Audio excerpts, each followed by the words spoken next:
Hello student, कैसे हैं आप सब। आई होप आप सभी अच्छे होंगे, बेहतर होंगे।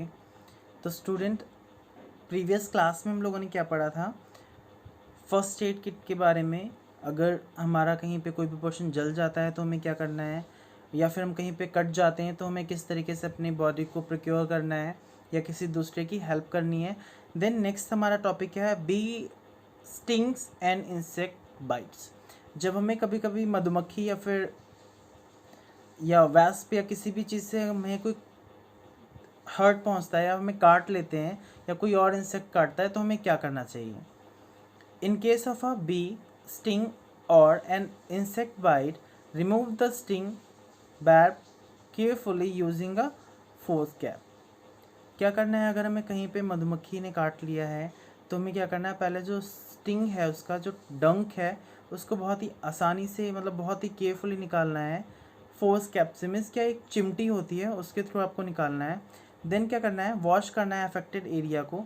जो भी अफेक्टेड एरिया है आपको वो वॉश करना है। वॉश करने के बाद,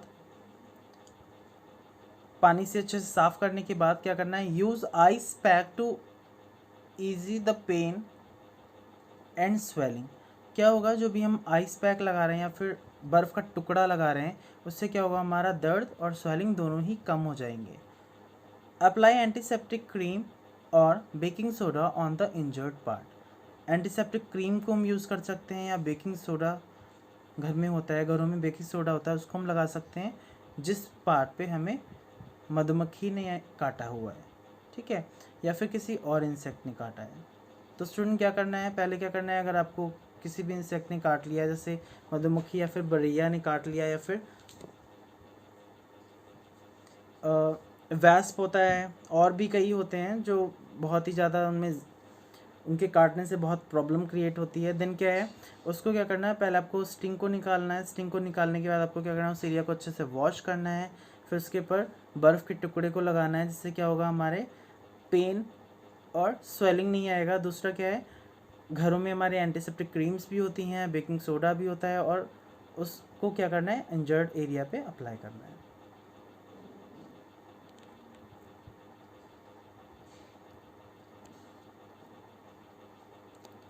now next topic, fracture and sprains.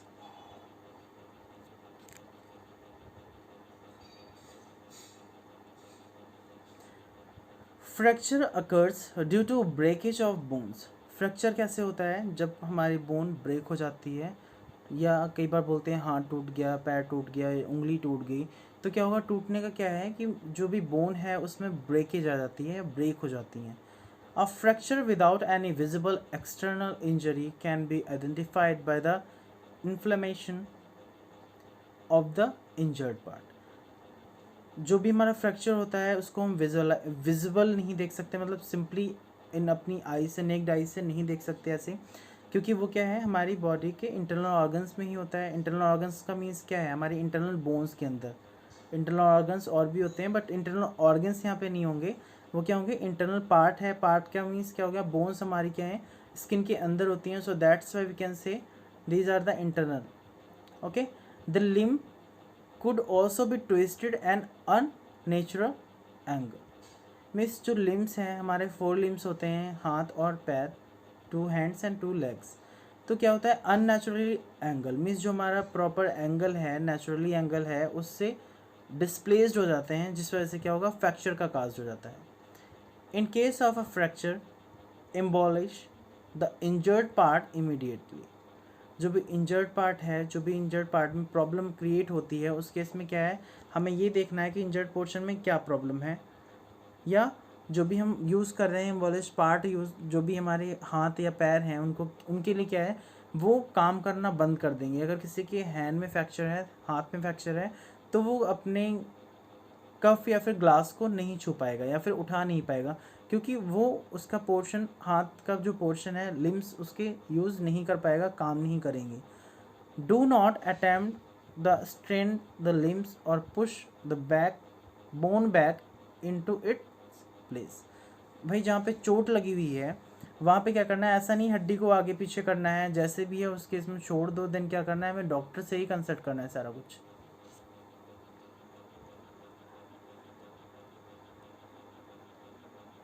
Use a splint to support and prevent movement of the broken bone.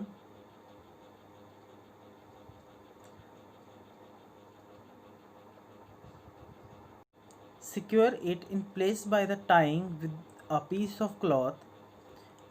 क्या करना है, कपड़े से उसको लपेट के रखना है, जो भी टाई किया गया है उस कपड़े को प्रॉपर रखना है. अ स्प्लिंटिंग और splint should not be tight too tight और टू लूज. जो भी स्प्लिंट है उसको ना ही बहुत ज़्यादा टाइट करना है और ना ही बहुत ज़्यादा लूज़ रखना है. टाइट रखेंगे तो प्रॉब्लम क्रिएट करेगा कि उसका जो जॉइंट्स है वहाँ पे वो प्रॉपर अटैच नहीं हो सकता है, डिस्प्लेस भी हो सकता है. एंड अगर बहुत लूज़ होगा तो क्या होगा, वो जॉइंट को अटैच नहीं कर पाएगा, क्योंकि वो उसमें क्या होगा, एक तरीके से फोर्स अप्लाई ही नहीं हो पाएगा, उसके ऊपर प्रेशर ही नहीं लगेगा, तो कैसे जॉइंट्स को दोबारा से अपडेशन में ला पाएगा. It should apply just enough pressure so that the setup remains in place. Support a broken arm with the help of a sling. Apply it back to lesser than the pain. Help the victim receive medical attention at the soonest. क्या करना है, जो भी जहाँ पे भी चोट लगी है या फिर जहाँ पे भी प्लास्टर वगैरह किया गया है, तो उसको क्या करना है, जो भी हैंड है आपका, सपोज ये हैंड है, तो आपको क्या करना है, गले में क्या होता है, स्लिंग्स का यूज़ करते हैं, जो पट्टी सी होती है जिसके थ्रू क्या करते हैं, हैंड का यूज़ किया जाता है, फिर हाथ के ऊपर बंधी होती है, तो जिससे क्या होता है, इस तरीके से हाथ रखते हैं ऊपर, तो इससे क्या होता है, हेल्प मिल जाती है, सपोर्ट मिल जाता है, जिससे क्या होता है, पूरा प्रेशर हमारे हैंड के ऊपर नहीं लगता है, जिस वजह से हमारा जो भी ब्रोकन आर्म है वो जल्दी सेटअप हो जाता है, दोबारा से अपनी प्रॉपर पोजीशन में आ जाता है. और हमें विक्टिम की जो भी है हेल्प करनी चाहिए, ज़्यादा से ज़्यादा उसका जितनी सी जल्दी हो सके उसका क्या करना है, उसको मेडिकल ट्रीटमेंट देना है. अदरवाइज़ क्या होगा, स्वेलिंग के साथ साथ उसको पेन भी बहुत ज़्यादा फील होगा. स्प्रेन.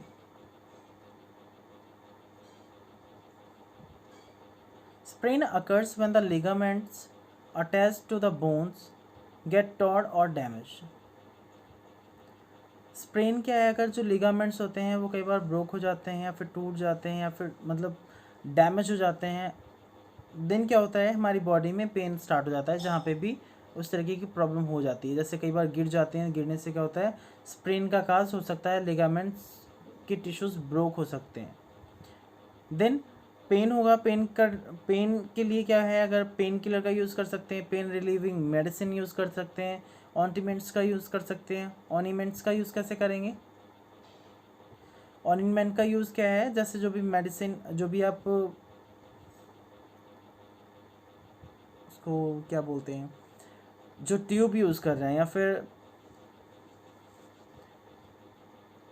एंटीसेप्टिक क्रीम का यूज़ कर रहे हैं, वो क्या है, उसको लगाएं. देन क्या होगा, उससे पेन आपका कम हो जाएगा और धीरे धीरे भी जो भी टिश्यूज़ हैं लिगामेंट्स के वो रिपेयर हो जाएंगे और आपको रिलीफ मिल जाएगा. फेंटिंग. देखिए फेंटिंग क्या है, किसी को बेहोशी वाले हालत में क्या करना है. In case of person faints, loosen their clothing and ensure properly supply of fresh air to reduce suffocation. अगर कोई भी बेहोश हो जाता है तो क्या करना है, उसके कपड़े अगर उसने पहने हुए हैं तो उसको, जो भी कपड़े उसने पहन रखे हों उनको लूज़ कर देना है. अगर शर्ट के थोड़े बटन वगैरह खोल दीजिए, हवा उसके ऊपर कर दीजिए, फ्रेश एयर उसे मिले, उसके इधर जो भी सफोकेशन है वो थोड़ा कम हो जाएगा. जिस वजह से lay the person on a flat surface and raise his feet a little above the ground to direct the blood flow towards the head. उस पर्सन को क्या करना है, उस इंसान को क्या करना है, ज़मीन पर लिटाल देना है, फिर उसके बाद उसके पैर को हल्का सा ऊपर करना है, जिससे क्या होगा, जो ब्लड है उसका फ्लो हेड के साइड होने लगेगा, जिससे क्या होगा, ब्लड सर्कुलेशन अच्छे होने की वजह से उसको जल्दी रिलीफ मिल जाएगा. एंड देन क्या करना है, कॉल करना है मेडिकल हेल्प के लिए डॉक्टर्स को, जिससे क्या होगा, विक्टिम जल्दी, जब तक अपनी प्रॉपर कंडीशन में नहीं आ जाता, ठीक नहीं हो जाता, तब तक क्या करता है, डॉक्टर हेल्प करेगा. देन डॉक्टर उसको जल्दी से ट्रीटमेंट देंगे, ट्रीटमेंट से क्या होगा, वो जल्दी ठीक हो सकता है.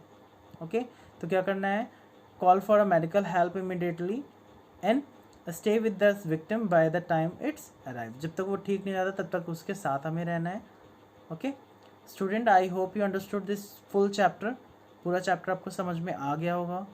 ठीक है, बाद में अगर कोई भी डाउट्स रहते हैं then you can message me in the comment section. then I will resolve your problems. Thank you, class.